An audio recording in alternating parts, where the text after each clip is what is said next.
नमस्कार दोस्तों, मैं हूं दीपक और आप देख रहे हैं व्हाट इम्पोर्टेंट। और दोस्तों, हमने अब तक बहुत कुछ सीख लिया है।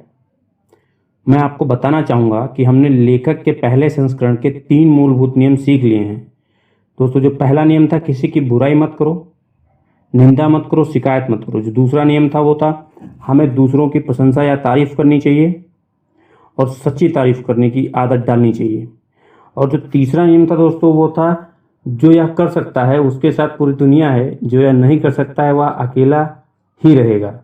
दूसरे व्यक्ति को जो पसंद हो वही बातें करें और उसके अंदर यह करने की प्रबल इच्छा जगाएं। और अब हम इस किताब के दूसरे संस्करण की ओर बढ़ते हैं। अब हम बात दूसरे संस्करण की करेंगे, जो बताता है कि लोगों का चहेता कैसे बने। इस संस्करण में लेखक ने 6 नियम बताए हैं और हम दोस्तों एक एक नियम देखेंगे। इसमें हम अभी पहले नियम की बात करेंगे, जो है दूसरे लोगों में सचमुच रुचि लें। दोस्तों, लेखक का कहना है, लोगों का दिल कैसे जीता जाए यह सीखने के लिए आपको यह पुस्तक पढ़ने की क्या ज़रूरत है। इसके बजाय आप दुनिया के सबसे अच्छे दोस्त बनाने वाले की तकनीक क्यों नहीं सीखते। वह कौन है? वह आपको कल सड़क पर आता हुआ दिख सकता है। जब आप उससे 10 फीट की दूरी पर होंगे, वह अपनी पूंछ हिलाने लगेगा। अगर आप रुककर उसे पुचकारेंगे तो वह कूदकर आपसे लिपट जाएगा और अपने प्यार का इजहार करेगा। और आप जानते हैं कि उसके प्रेम की इस अभिव्यक्ति के पीछे उसके दिल में कोई स्वार्थ या कपट नहीं है। वह आपको कोई चीज़ बेचना नहीं चाहता या वह आपसे शादी नहीं करना चाहता।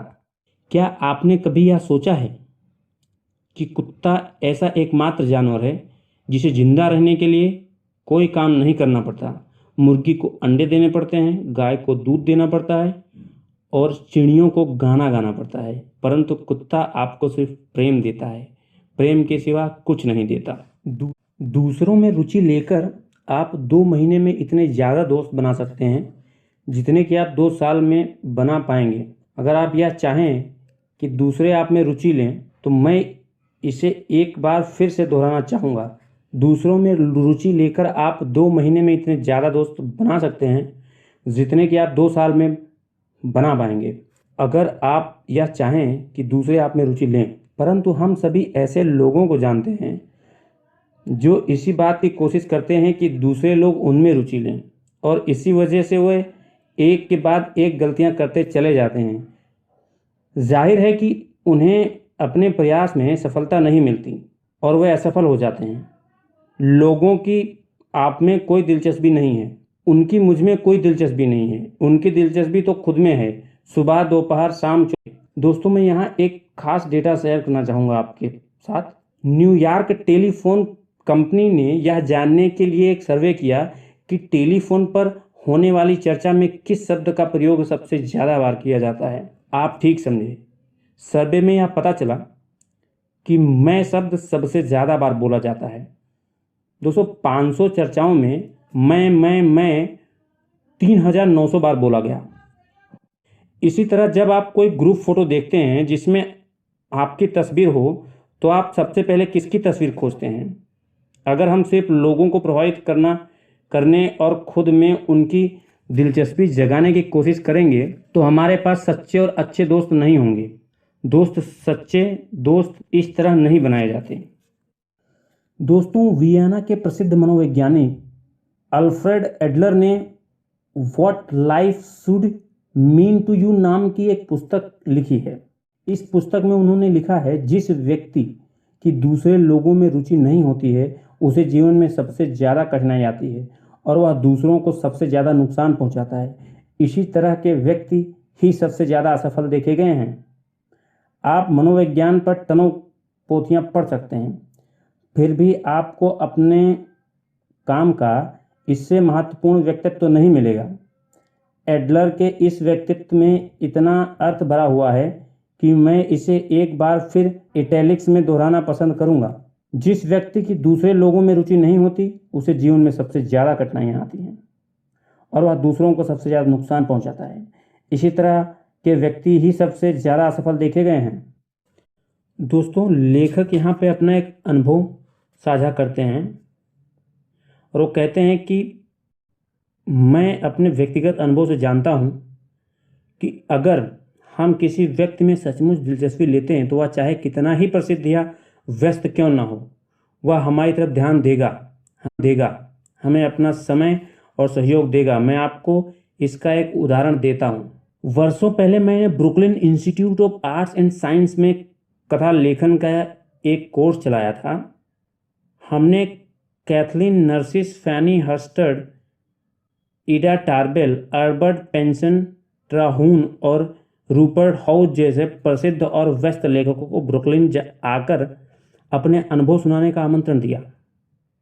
हमने अपने पत्र में उन्हें यह बताया कि हम उनके लेखन को कितना पसंद करते हैं, हम उनकी सलाह जानने में सचमुच दिलचस्पी रखते हैं और हम उनकी सफलता के रहस्य जानना और सीखना चाहते हैं। हर पत्र पर 125 विद्यार्थियों के हस्ताक्षर थे।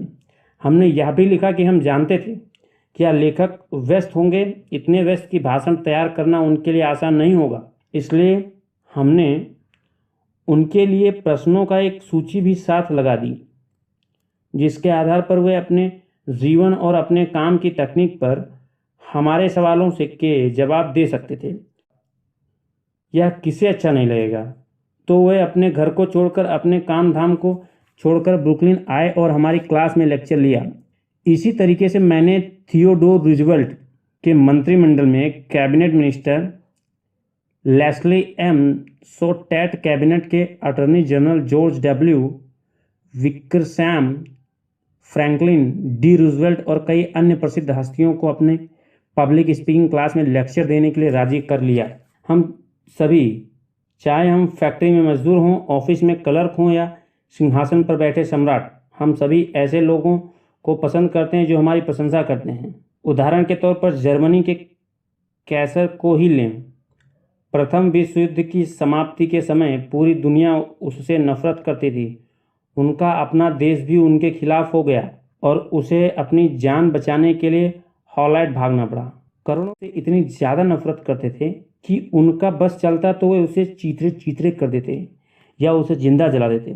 जब सारी दुनिया उससे नफरत कर रही थी, तब एक छोटे बच्चे ने कैसर को एक सादा सच्चा पत्र लिखा जिसमें तारीफ और प्रशंसा साफ झलक रही थी।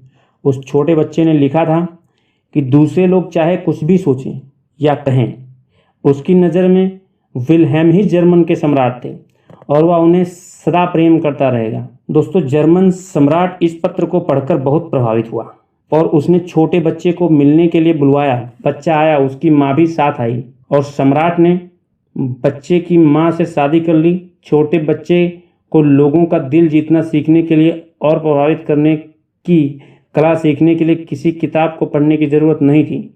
वह सहज अनुभूति से जानता था कि ऐसा कैसे किया जाता है।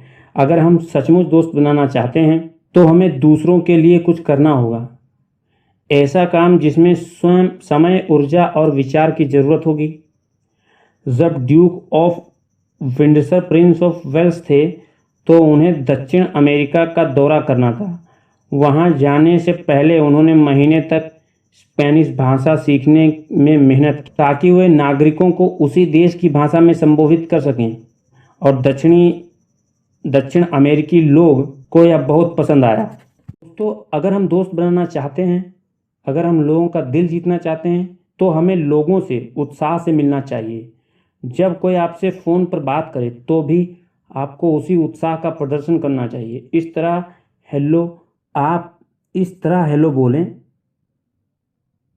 कि सामने वाले को यह लगे कि आप उससे बातें करके खुश हो रहे हैं। कई कंपनियां अपने टेलीफोन ऑपरेटर्स को इस तरह बात करना सिखाती हैं कि उनकी आवाज़ की टोन से रुचि और उत्साह प्रदर्शित हो। सामने वाले को यह महसूस होना चाहिए कि यह लगना चाहिए कि कंपनी उनका ख्याल रख रही है। कल जब हम फ़ोन पर बात करें तो इस बात को ज़रूर याद रखें। दोस्तों, सदियों पहले, ईसा मसीह के पैदा होने के भी एक सदी पहले, प्रसिद्ध रोमन कवि पब्लिशियन साइरस ने कहा था, जब दूसरे लोग हम में रुचि लेते हैं तब हम उनमें रुचि लेते हैं। जैसा मानवीय संबंधों के हर सिद्धांत के बारे में सच है, रुचि का प्रदर्शन सच्चा होना चाहिए। इससे रुचि प्रदर्शित करने वाले का ही भला नहीं होना चाहिए, बल्कि उस व्यक्ति का भी भला होना चाहिए जिसमें रुचि ली जा रही है। यह टू वे स्ट्रीट है, दोनों ही पक्षों को लाभ होता है। दूसरे आपको पसंद करें, अगर आप सच्चे दोस्त बनाना चाहते हैं, अगर आप अपनी मदद करने के साथ साथ दूसरों की मदद भी करना चाहते हैं, तो इस सिद्धांत को याद रखें, दूसरे लोगों में रुचि लें। दोस्तों, तो कैसा लगा हम आपको यह अध्याय, हमें कमेंट करके बताइए। वीडियो अच्छा लगा हो तो लाइक कीजिए, दोस्तों के साथ शेयर कीजिए और व्हाट इम्पोर्टेंट को सब्सक्राइब कीजिए, यह जानते रहने के लिए कि क्या है आपके जीवन में इम्पोर्टेंट। तब तक के लिए आप सभी का हृदय के गहराइयों से बहुत बहुत धन्यवाद।